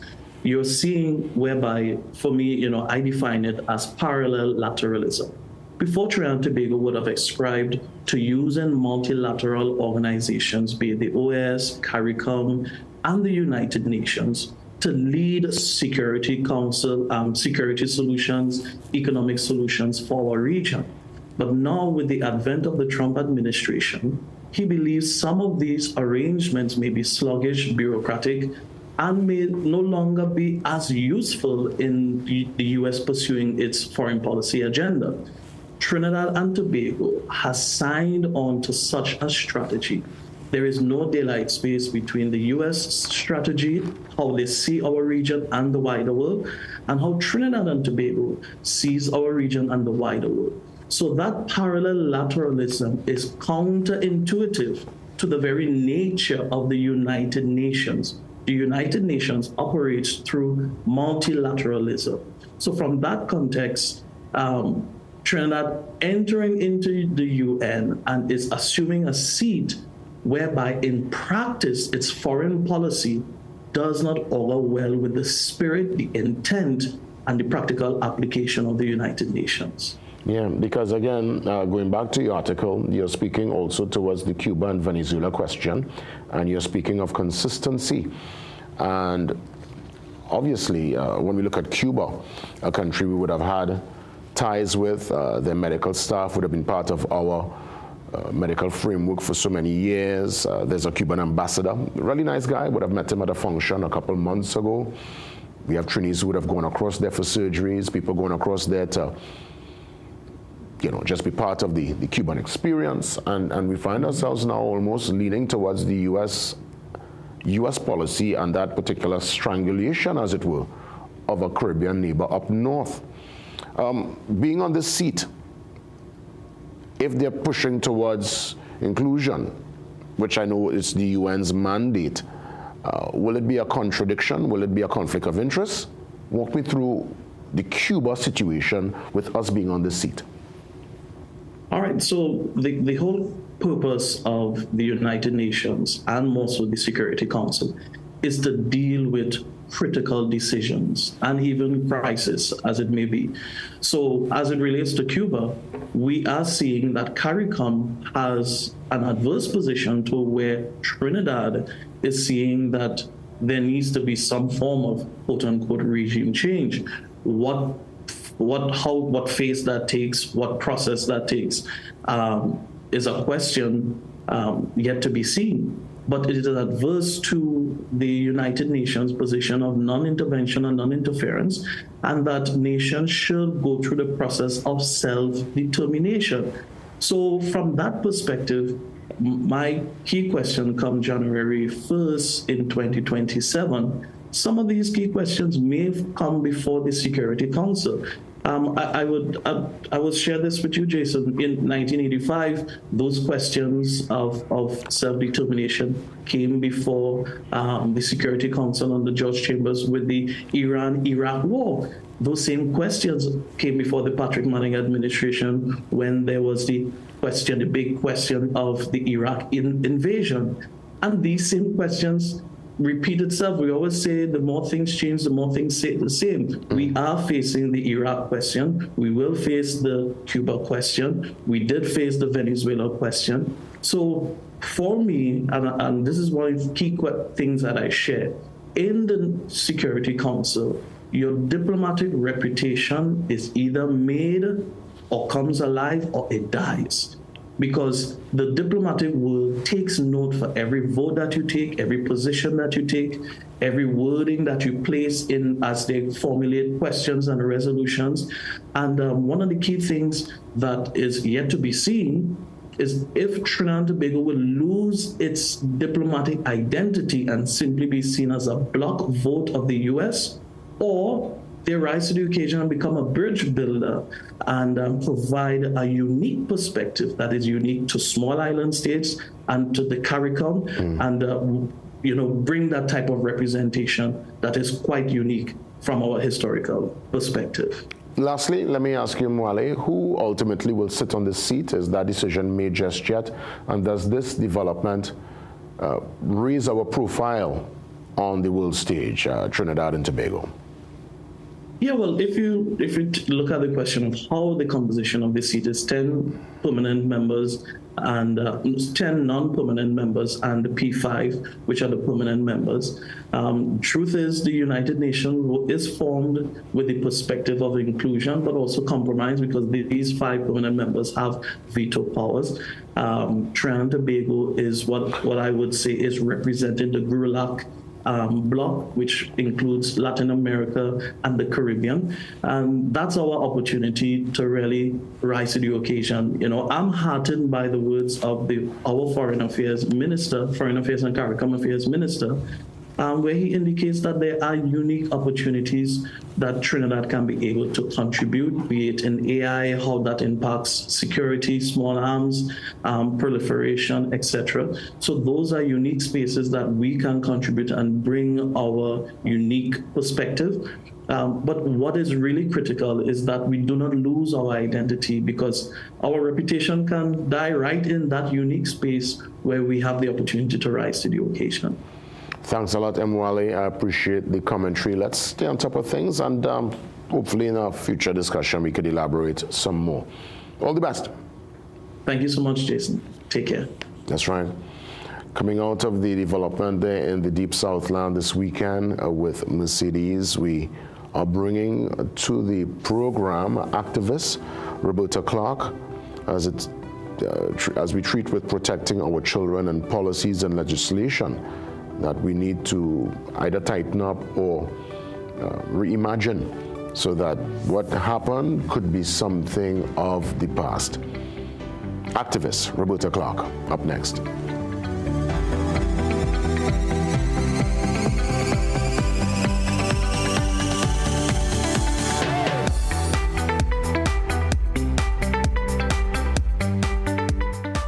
At Cruise Inn Hotel and Yachting Center, we're all about time. In fact, once you check in, there's no time to lose. Reconnect with a little family time. Make a splash with some pool time. Spend some treasured quality time. Or just immerse yourself in some quiet time. Indulge your senses at dinner time. We even have the perfect venue when it's your celebration time. So it's high time you visit Cruise Inn. Choose our day pass or call 607-4000 to make your dinner or hotel reservations or to find out more about our event spaces. Take a time out at Cruise Inn Hotel and Yachting Center. Visit Tire Clinic Marketing, New Truck and OTR Tire Service Center at number 30 and 32 Montrose Main Road, Chabonas. Call today at 665-8973 or 672-3419. Alignment services available. Tire Clinic Marketing, Truck and OTR Service Center. A tire for every need. In the ever-changing media landscape, we at Guardian Media strive always to put you, our viewers and readers first. We strive to uphold the time-honored tenets of responsible journalism. For us, accuracy is key. And in our reporting, we strive not only to be first, but fair, impartial, and to uphold journalistic integrity. Above all, we are accountable to you, and we must respect the views of our audience. That is our solemn contract with you. Keen attention to detail. Rigorous verification of facts. Use of credible sources and sound editorial judgment. Keep track of our editorial policies and guidelines, including our corrections policy, by logging on to www.guardian.co.tt for more.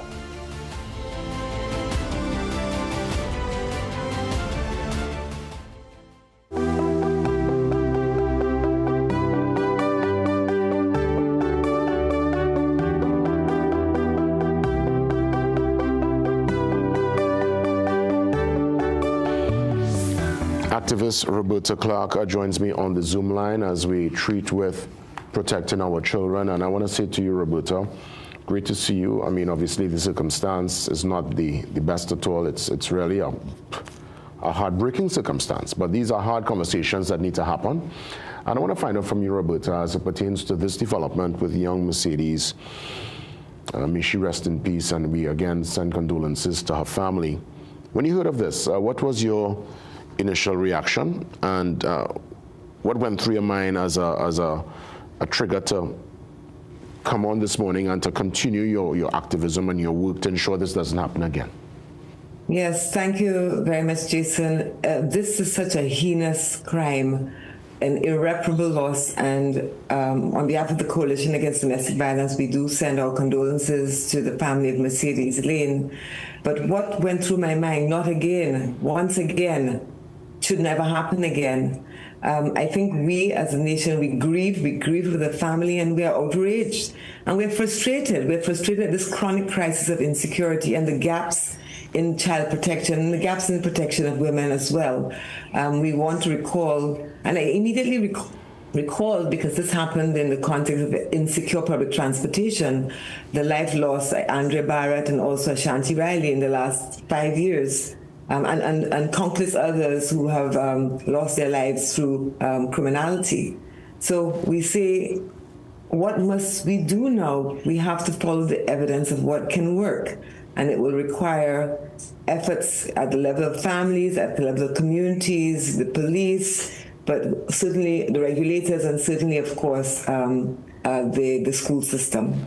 Let me ask, what does something like this, and as you described it, and rightfully so, a heinous crime, do to a quiet community? Now, granted, it's a shockwave felt throughout the entire country.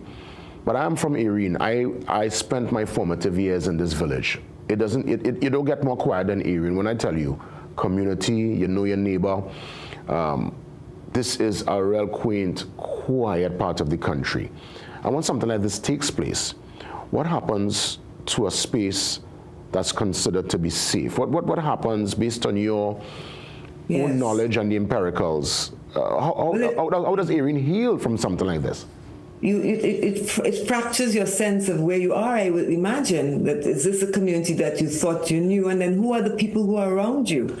The mistrust will set into the community because people come through that community, they drive, the community is accustomed to dealing with public transportation in a particular way, with trust in each other. And someone came into that community and fractured the trust in the worst way. The community probably will pull together to support the Lane family, and also they can pull together to think about what they can do as a community to demand a safer space, to demand safer transportation. So I think it has the potential of bringing the community together and with strong demands of the state and other communities to ensure that this does not happen again, and also that the justice is served and that the perpetrators are found and prosecuted and convicted and punished in an appropriate way as soon as possible and without delay. Yeah, because I'm not going to come to that point. Obviously, justice delayed is justice denied, and every case is important, and I'm sure anyone who's behind bars will want to get their day in court. But should there be a system in place when there is any violence or crime or any death that comes to a child through the hands of an adult, should that case be expedited, especially when it's up for public contemplation, it's part of the public psyche? Should that one be moved to the front of the class if indeed due diligence is done and they're able to find a suspect? Jason, I think that's a legitimate question. Certainly, we have to ensure that children feel protected in our communities and in our country. And one of the ways to do that is that you have a strong deterrent effect. And deterrence in the criminal justice system comes through speedy, effective, due process-led justice. So I would say, yes, there should be some priority given. I mean, we've had studies done in Trinidad and Tobago of recent times that show people who are accused of rather serious crimes can spend time on remand or wait in trial between 4 and 10 years, sometimes as long as 15 years. And we know that justice delayed is justice denied, including for the victims and their families. So I think this idea of ensuring that you have a more functional criminal justice system, you have effective policing, investigations, arrests based on investigations, strong corroborating evidence collected, and then the officer director of public prosecutions does their part to ensure the trial is I wouldn't say fast track, it's just tracked in a timely way. I think we have to stop talking about fast track, just track efficiently. We need an efficient access to justice. And coming out of that justice system, Roberta, once due diligence is done and there is someone held and they have taken through the process, the death penalty is still part of our legal structure. Should that be a consideration for such an act when it comes to the loss of life, especially when we're looking at children, a child? What's your take on that? What's your position? Should the death penalty be applied in a case like this? But Jason, I have to say you're asking of the wrong person, because I'm very much against the death penalty. I don't see how the death penalty by itself is a deterrent effect. I think that we know it's not a deterrent, and unless we are just about retribution. Some people think retribution is quite a legitimate rationale for death penalty. I don't think so. I think you want to build a society which is caring, which is careful and about its citizens, and where citizens feel secure. I don't think death penalty does that.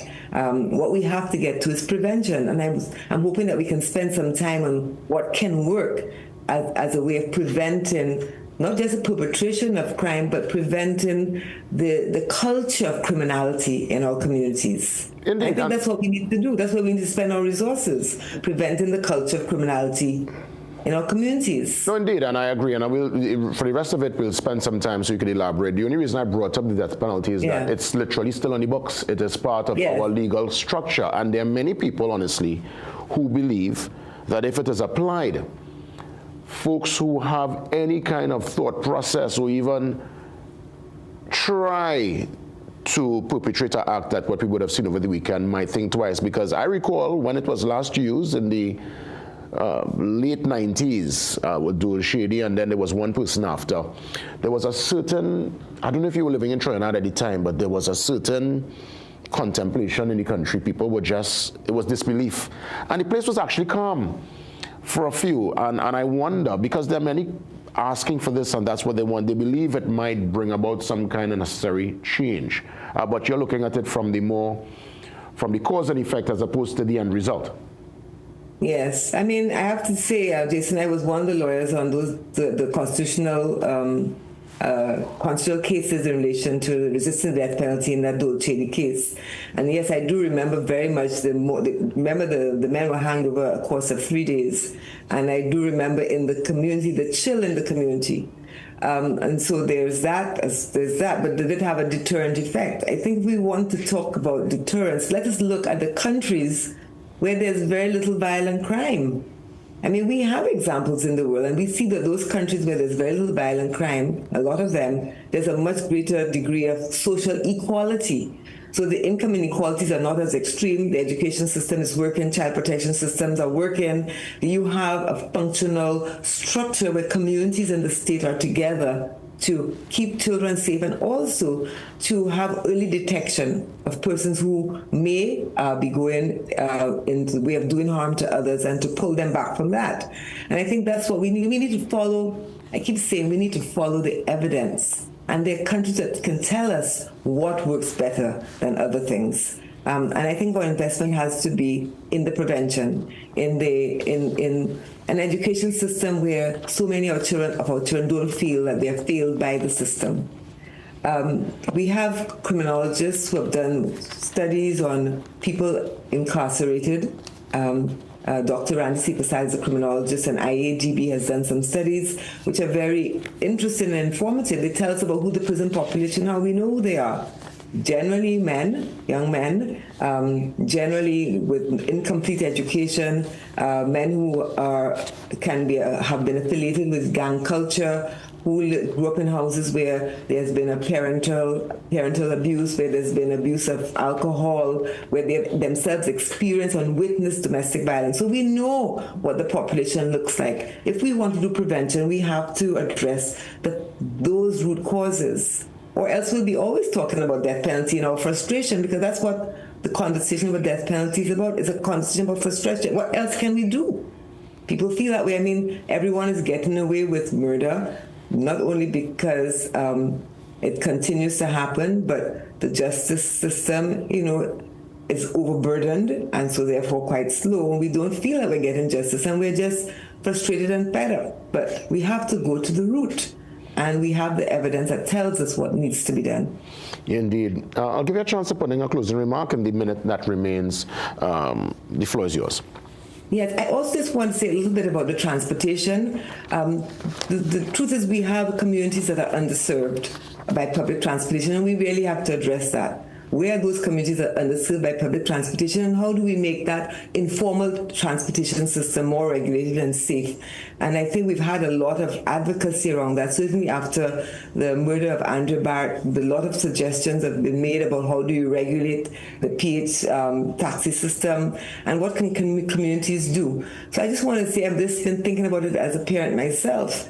I think, and even as a woman getting into a car, because there's also very gendered reality to the sexual violence and the murders of these young women. When you're getting into a car, you take a picture. This is my practical advice. Take a picture of the driver before you step into the car. Let the driver see you're taking the picture. You send that picture to somebody along with the license plate number, so that person is aware that everyone knows who they are, or someone else knows who they are and what their license plate number is. I'm not transferring responsibility to the communities for the safe transportation system, but I guess there are small things that we all can do as bystanders to help improve or to mitigate some of the harm of predators who are out there, because that's what we're talking about, predators who are preying on communities and on the most vulnerable, and in particular children. So we do need the efforts of prevention at a structural level through policies around justice and policies around regulation of transportation and better transportation to underserved communities. And then we need to address the causes of criminality. Yeah. Roberta, I want to thank you as always. Great counsel. And let's keep the conversation going. Yes? Thank you. You're most welcome.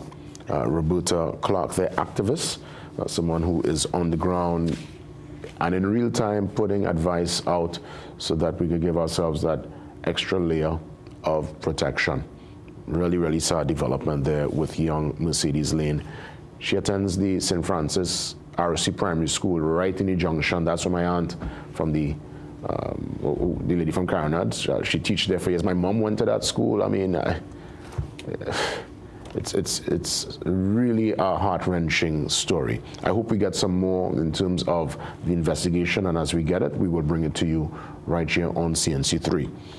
Up next, we touch base with Chief. Let me give you the chief here, Chief Shaka Alexander, treating with the Orisha Council of Trinidad and Tobago on a call for a national holiday. Details after the break.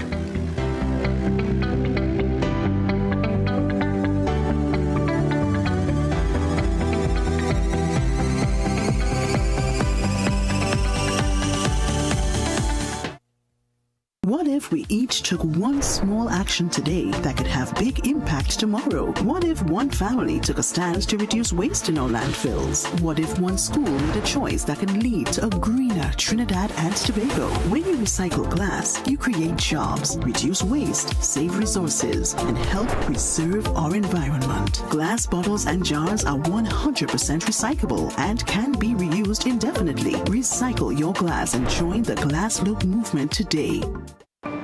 Hey, man. Where are you? Okay. He said 5 minutes. Anyone want dessert? Maybe he's stuck at the office? Surprise! Not yet, Carl. Bro, I'm literally at the altar right now. Relax. I'm almost there. We're like the friend who isn't always late. You have the rings. CG United. Good like that.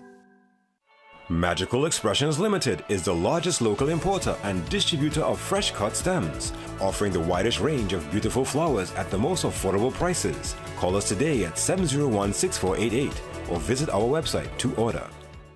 Dennis Lawrence header was easily the most important goal in our nation's history. It was a moment that united a nation, built on the biggest gamble in Trinidad and Tobago football. Sometimes you have to be a villain to be a hero. But 2 decades later, what happened to the legacy? Not only have we failed, we've regressed. From the Edge of Glory, a repeat of the epic documentary, June 10th on CNC3.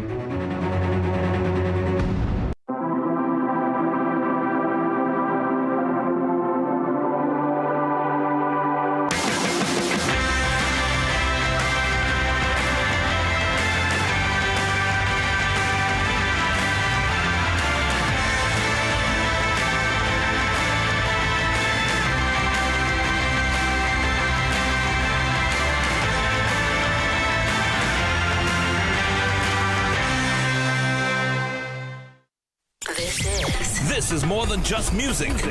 This is where you find the best of TNT. This is more than just a vibe. This is where Bollywood gets a twist.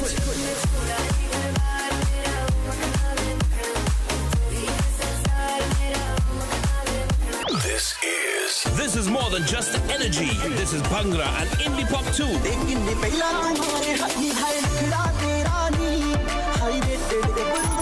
This is the mix. This is the life. Lock on or log on now. Sangeet 106.1 FM. This is authentic East Indian radio. This is us.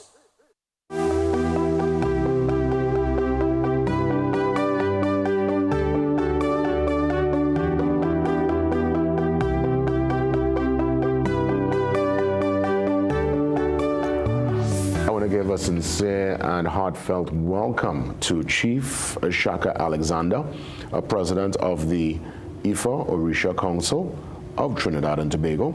I look forward to discussions here with the chief, and let me say in the native tongue, Aburo, Aboye, Aboshishe. Ogboata Asuri Woriofum. Ashe. Thank you. Yes, indeed, sir. Yes, indeed, Chief. Great to have you with us. This call for a national holiday, it's an important call and it's an important conversation. Let me find out as it pertains to the significance, why it matters, and what is being done to make this a reality. Thank you. Why this national call for a Ifa Orisha holiday? This is significant to us because of the sacrifices of our Yoruba ancestors who would have come here in the 1700s. So it tells us that our spirituality, our Ifa Orisha way of life, it dates more than 250 years in this land of Trinidad and Tobago. Now, it's significant to honor Ifa Orisha adherents with a public day because in the past, there were anti-spiritual legislations that were imposed on our ancestors by the colonial powers that suppressed our way of life. It had underdeveloped our way of life. It had caused stigma to be attached to our way of life. Now, this is modern times, and even though some of those anti-legislations have been repealed, there is unresolved issues because anything associated with Ifa Orisha doctrine, it is not even present in the classrooms. It is not taught in schools. It is not part of the educational curriculum. And even some of our people till this present time face discrimination. This Ide Ifa here, you know how much times our people have to get letters from our council to get permission to wear these spiritual items in the school and even to have it on in the workplace. And you know, because of that and that misinformation or lack thereof knowledge, I would love for you to kind of, in a brief way, explain to me what are some of the core values, the teachings of the Orisha Ifa tradition. One of the core values of our way of life is called Iwa Pele, gentle, noble character. And our way of life, it is found within doctrines, scriptures called Ifa. Now, Ifa is the recollection of our spiritual data, our spiritual information, our spiritual blueprint that was preserved for us by our ancestors. So that is why the teaching of Iwa Hele, it's important. It teaches one to live in good character. It teaches one to live in respect for elders, for nature, for authority. It teaches us how to live and walk in line with your purpose and your destiny, because everything amounts to your purpose. And walking in Iwa Pele, it means that you are walking in purpose and walking in purpose with the guidance of our ancestors. I mean, Chief, that is a teaching that is relevant to this modern time, and the fact of the matter is, if families and communities were to adhere and to hold on to the value, I think we'll be in a much, much better place. Indeed, and that is why it's important for our way of life to be granted the exposure, to be granted that national day, just as all other groups are afforded, so that that spotlight on teaching could help broaden our reach as a community. Because as you know, our people have been disconnected from their culture, displaced from their heritage, and utterly placed in a situation whereby our way of life, it survives in the shadows behind every other group. And that's why this conversation is so important, Chief, because I'm sure you could elaborate on the contributions made to the education system, to the social development of Trinidad and Tobago, to our spiritual awakening. Walk me through some of the Orisha, Ifa contributions, or probably members, people who are part of the faith that we might not even know would have played such a significant role in the development of Trinidad and Tobago. Ifa Orisha contribution in this land of TNT, it is profound. We know of persons like the late Chief Leroy Clark. Yes. He was also an Ifa Orisha adherent. We also have people living in present like Lord Nelson, and his contribution is profound. We have also people called Iyal Orisha Melvina Rodney. Her contribution to this way of life is profound. We have people like Baba Clarence Ford. His contribution was profound. And we have many others, plenty names I may not be able to recall. Our contributions, it's strong in the development of the steel pan, our national instrument, because it's our ancestors who brought drums. Yes, it's true. African drums. And when laws were institutionalized to ban them from playing drums, that was how the steel pan was morphed and made into what it is. So the steel pan is now a national instrument, and there is also attached World Steel Pan Day, and that contribution is out of the Ifa Orisha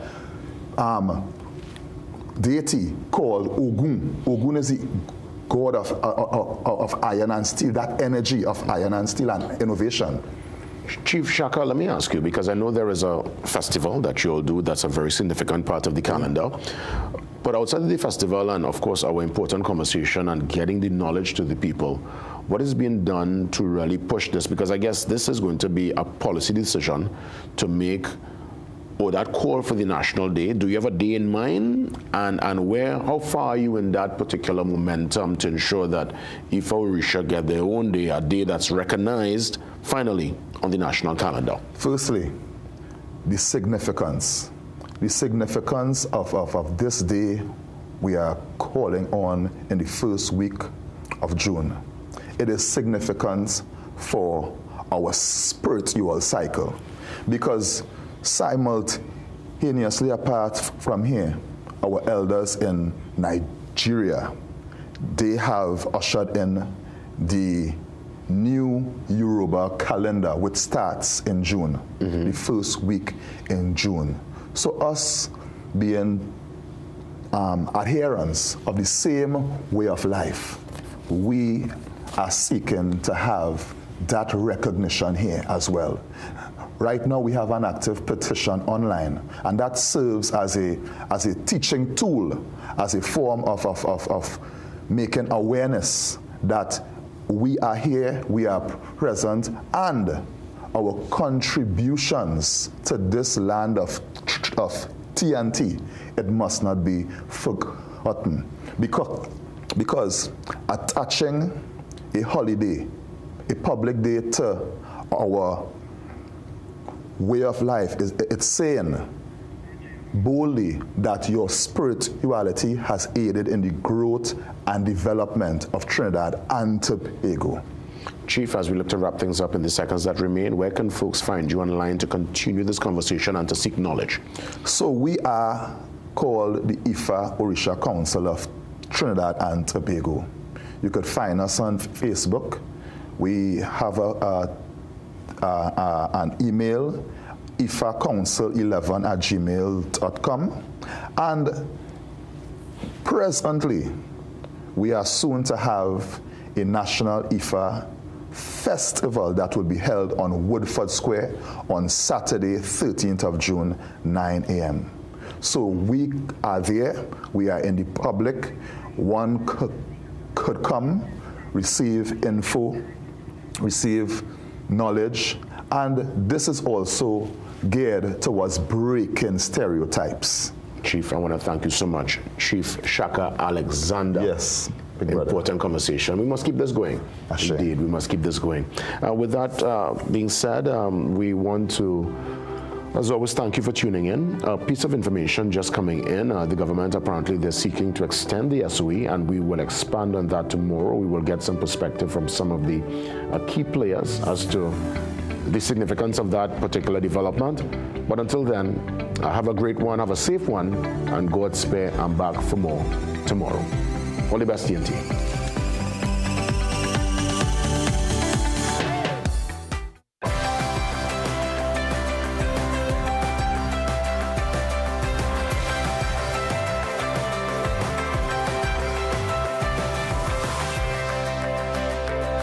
You're watching CNC3. As an affiliate of CNN International, we now join their current programming.